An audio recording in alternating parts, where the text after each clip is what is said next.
Bonjour à tous, vous avez beaucoup aimé l'épisode de Dr House où je réagis et j'essaie de trouver le diagnostic. Aujourd'hui, on va regarder ensemble l'épisode 1 de la saison 1 de Scrubs et je vais réagir en direct. Pour ceux qui ne me connaissent pas, je m'appelle Estelle, je suis docteur en médecine spécialisée en rhumatologie, alors abonnez-vous pour soutenir la chaîne. I'm no Superman, so unpredictable. And if they had to do it all again. 4 années de prépa, plus 4 années de médecine, assorties d'un wagon d'emprunt à rembourser, m'ont convaincu d'une chose. Alors, la Scrubs, ça se passe aux États-Unis. Donc, ils parlent de 4 années de prépa, 4 années de médecine. C'est pas du tout pareil, nous, en France. En France, c'est 6 années de médecine générale. On est étudiant en médecine. On passe la première année le concours. Enfin, en tout cas, à l'époque, quand j'ai passé le concours. Et la 6e année, on passe un autre concours pour notre spécialité, pour savoir est-ce qu'on va faire de la médecine générale, une spécialité médicale ou une spécialité chirurgicale. Donc, c'est un peu différent aux États-Unis. J'ai fait médecine parce que je voulais aider les gens. Mais la réunion d'accueil hier... Quoi qu'il en soit, messieurs, si une erreur a été commise, il ne faut jamais l'admettre devant le patient. Bien sûr, si le patient est décédé et que vous en êtes sûr, vous êtes tout à fait libre de lui dire pratiquement tout. En médecine générale, ils ont organisé un tournoi de Pac-Man. Faut vraiment avoir 12 ans dans sa tête. J'adore Pac-Man. Moi aussi, j'adore regarder, j'adore y jouer, je suis un vrai fan. Alors, j'ai l'impression qu'ils sont divisés en deux types d'internes, les internes en chirurgie et les internes en médecine générale. Alors en France, c'est pas exactement pareil, il y a des internes de spécialité, donc chaque spécialité va dans soit sa spécialité d'origine, donc moi j'étais interne de rhumatologie, et on peut aussi aller dans d'autres stages, donc par exemple, moi j'ai fait un stage en gériatrie, en médecine interne, donc on est plutôt divisé par spécialité. Je suis épouvantablement tatillon et dur. Ouais. Pourquoi tu... Oui. Et enfin, voici vos beepers. À partir d'aujourd'hui, ce sont eux qui les contrôlent vos beepers. vies. C'est clair? Donc là, il leur donne un beeper. C'est vrai que moi, j'ai pas connu ça. Je sais pas si c'est spécifique à la France ou parce que la série est très vieille. On a plutôt des téléphones maintenant. Allez, quoi, tu l'as déjà fait sur des cadavres. Tu piques à travers la peau. Tu piques. Ah, c'est lui qui pose la perfusion. Trop tard. Carla, tu le fais à sa place. Il me faut aussi une analyse des gaz du sang. Je pouvais le faire. Tu l'as fait, C'est mais rapide, tu hein. regardes. Sois gentil avec Bambi. Pourquoi cet abruti s'obstine à vouloir mourir tous les jours pendant mon déjeuner? Il n'avait pas de cœur. Faute. Bien, docteur Dorian, pouvez-vous me dire à quelle pathologie nous pouvons le plus Je souvent crois que je vais être adorer les confrontés visites. avec On ce se croirait genre dans de- un jeu télévisé. Serait-ce lui, Rémi? C'est bien, Alors, les visites. Les visites, c'est quand le chef de service ou le chef actuellement présent dans le service attribué fait un tour des patients. Et il y a tous les internes, les étudiants en médecine qui suivent la visite. Et souvent, c'est l'interne qui doit savoir tout le dossier du patient, l'expliquer, répondre aux questions du chef. Et le chef qui prend les décisions, on va dire, finales pour le patient. C'est un moment qui est souvent angoissant pour l'interne parce qu'il faut qu'il réponde du tac au tac toutes les questions du chef devant tout le monde. Donc ça peut être source d'angoisse. C'est quoi cette histoire? Tu oses me biper pour me demander combien de paracétamol tu refilais à Madame Lanzer? J'avais peur que l'effet exacerbe le... C'est du paracétamol dosé pour des nourrissons. Voilà les instructions. Tu lui ouvres la bouche, tu te verses une poignée et salut, tu jettes tout ça. Quoi que tu lui refiles, ce sera le bon dosage. Mais je Et me... sous aucun prétexte, tu ne brises notre Pas loi du vraiment silence. comme ça que ça marche. Le paracétamol n'est pas du tout un médicament anodin. Il faut respecter les posologies adaptées aux âges et également aux antécédents de chaque patient. En fait, c'est que c'est pas exactement ce à quoi je m'attendais. La plupart de mes patients sont des vieillards ayant des déficiences mentales.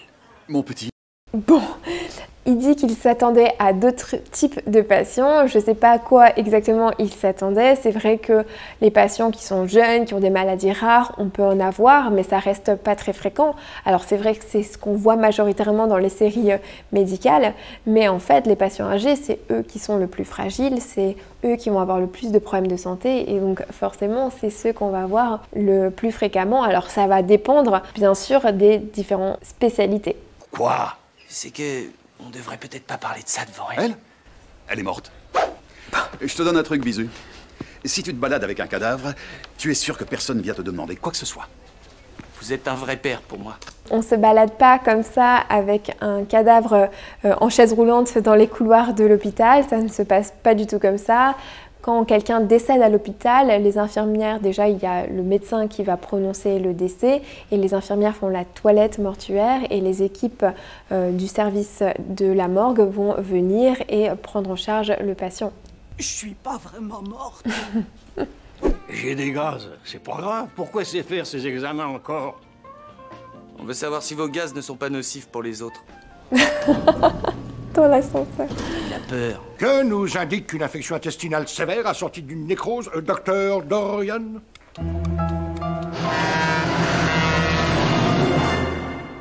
Je sais pas du tout. Ah. Je n'en ai aucune idée, désolé. Docteur Reed, veuillez aider votre camarade. Insuffisance du mésentérique supérieur. Pas très solidaire entre internes. Donc là, il y a une compétition entre internes, c'est dommage parce que s'il y a une bonne ambiance entre internes, on peut s'apprendre des choses, on peut s'entraider, surtout s'il y en a des internes de spécialités différentes. Parfait. Bon, maintenant, il n'y a plus qu'à aspirer le liquide avec la maxi-seringue. Je crois que l'aiguille est trop grosse, j'appelle l'infirmière. Ça va pas, non, c'est en faisant qu'on apprend. Oh, il n'y a plus du tout de conditions d'asepsie là. Pourquoi j'y arrive pas, moi? Et il est un peu Je l'ai fait au détesté à hasard. ce moment-là. Ouais, peut-être que l'aiguille était un tout petit peu trop grosse. Ah, tu crois? Qu'est-ce que vous traficotez tous les... Alors là, il y a plein de choses qui vont pas dans cette scène. Je pense que cette procédure, c'est une ponction du liquide d'acide. Le liquide d'acide, c'est une des complications de, par exemple, la cirrhose. Donc on va ponctionner le liquide qui est dans l'abdomen. Il faut qu'il y ait un repérage anatomique et parfois avec l'échographie avant, parce qu'il peut y avoir des risques de cette procédure, comme à peu près n'importe quel geste invasif en médecine. Et il faut respecter des conditions d'asepsie qui ne sont pas du tout présentes dans cette série. Il prend la seringue avec les mains comme ça, alors que normalement il faut des gants stériles, une bonne asepsie, voilà. Ma première urgence. Ici, c'est comme ça que ça marche. Quelqu'un fait une crise cardiaque, ils appellent tout le monde. Le premier médecin qui se pointe dans la chambre dit à tout le monde ce qu'il doit faire. En fait, la vie du patient est entre ses mains. Ça va pas, je suis fou! Alors là, apparemment, il y a quelqu'un dans l'hôpital qui fait un arrêt cardiaque et tout le monde est bipé. C'est pas vraiment comme ça que ça s'est passé pendant mon internat. Il y a toujours un senior qui a un bip de garde qui en effet est appelé. Alors pendant la journée, en fait, c'est simplement le personnel, les médecins qui sont dans le service affecté qui sont appelés. Et pendant la nuit, il y a en effet un interne et un chef de garde dans l'hôpital qui peut répondre rapidement à ces situations d'urgence. Je voudrais que tu prennes ce pot, tu le mettes par terre, que tu fermes les yeux et un donf. Vas-y, Jeannot. Qu'est-ce que t'en dis? Super. Ah, ça, c'est un mec. Allez, vas-y, champion. Qu'est-ce que tu fais là? Il est mignon, ce gosse. Tu t'angoisses parce que t'es de garde cette nuit, c'est ça? Oui. Écoute, le pire qui puisse t'arriver, c'est de tuer un mec et que ça te hante le restant de tes jours. Mais c'est horrible, le chef est vraiment pas du tout rassurant, il n'y a pas de positivité. Alors c'est vrai que la première garde, ça peut être terrifiant. ça, c'est vraiment le pire qui puisse t'arriver. C'est Bill Pavis.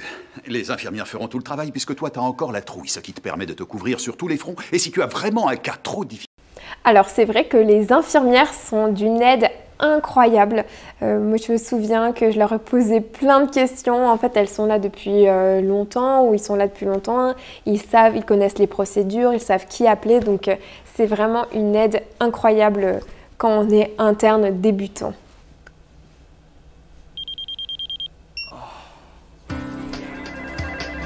Première garde. Et ben il y en a du monde. Alors quand on est interne, souvent on est dans un service hospitalier par exemple, et la nuit on va faire la garde aux urgences. Donc on arrive vers 18h, enfin ça dépend à quelle heure commence la garde, et on prend les transmissions de l'équipe de jour. Parfois on peut avoir de la chance et il n'y a pas beaucoup de personnes en attente, et parfois ça peut être la catastrophe, il y a encore beaucoup de personnes à voir, et on peut savoir assez vite comment la nuit va se passer, si on va vraiment devoir beaucoup travailler ou si ça va être plutôt calme dès le départ, dès qu'on arrive. Là, je pense qu'il va beaucoup travailler, il y a beaucoup de monde dans la salle d'attente. Ah, c'est vrai, on ne mange pas avant tellement tard en garde. J'ai l'impression de me revoir en garde à 5 h du matin où j'essaie de réfléchir et ça peut être très compliqué, c'est surtout la fatigue. On l'a perdu. Il a dû faire une embolie pulmonaire. Ça, personne ne pouvait le prévoir.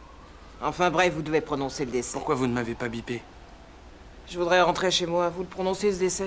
Alors là, c'est très réaliste. En effet, c'est l'infirmière qui contacte l'interne pour constater le décès. L'interne devra bien s'assurer que le patient est décédé, puis contacter son chef pour signer les papiers administratifs.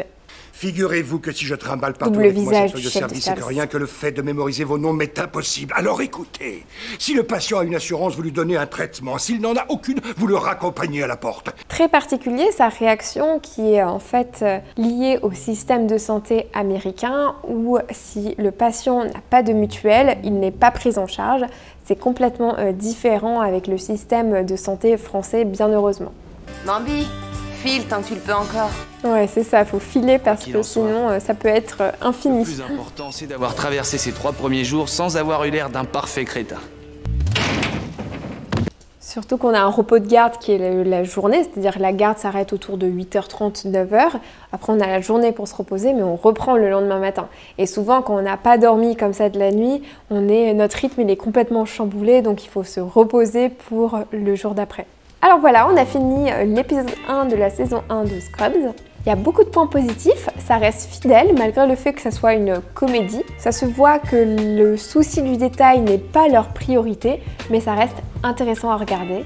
Si ça vous a plu, abonnez-vous à la chaîne, n'hésitez pas à mettre un commentaire, ça aide à soutenir et à faire grandir la chaîne. Et moi je vous dis à bientôt!